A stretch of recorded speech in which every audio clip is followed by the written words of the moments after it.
December 9 రాదనుకున్న Telangana ఇచ్చిన తెలంగాణ దేవత సోనియా గాంధీ పుట్టినరోజు. ఆ రోజు ఆవిష్కరించుకోబోతున్నాం గౌరవ ముఖ్యమంత్రి రేవంత్ రెడ్డి గారి చేతుల మీదుగా. ఇది ఒక ప్రత్యేకంగా గ్రామీణ ప్రాంతాలలో తెలంగాణ తల్లులు, చెల్లెలు, అక్కలు ఏ విధంగా ఉంటారో ఆ విధంగా ఉన్నాయి. ప్రతి ఒక్కరు హైదరాబాద్కు వస్తే తెలంగాణ రాష్ట్రం వాళ్ళే కాదు, వేరే రాష్ట్రం వాళ్ళు కూడా వచ్చి చూసిపోయే విధంగా తెలంగాణ ఇచ్చిన రోజునే లక్షలాది మంది సమక్షంలో, సోనియా గాంధీ పుట్టినరోజు సమక్షంలో ఏర్పాటు చేయడానికి అన్ని ఏర్పాట్లు ముమ్మరంగా జరుగుతున్నాయి.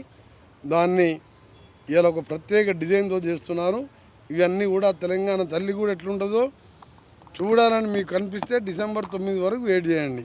సార్, గేట్ల కోసమే 3 కోట్లు ఖర్చు చేస్తున్నారు, గేట్లు మారుస్తున్నారు, వాస్తు మార్పు అంటున్నారు. నిజంగా అది ఇక పనికిరాని వాళ్ళు, వాస్తు కోసం 15 సెక్రటరీ రాని వాళ్ళు, సెక్రటరీకి వస్తే నా కొడుకు సీఎం గారు అన్నవాళ్ళు, అసలు పనికిరాని వాళ్ళ మాటల గురించి మీరు అడగొద్దు, నేను చెప్పొద్దు.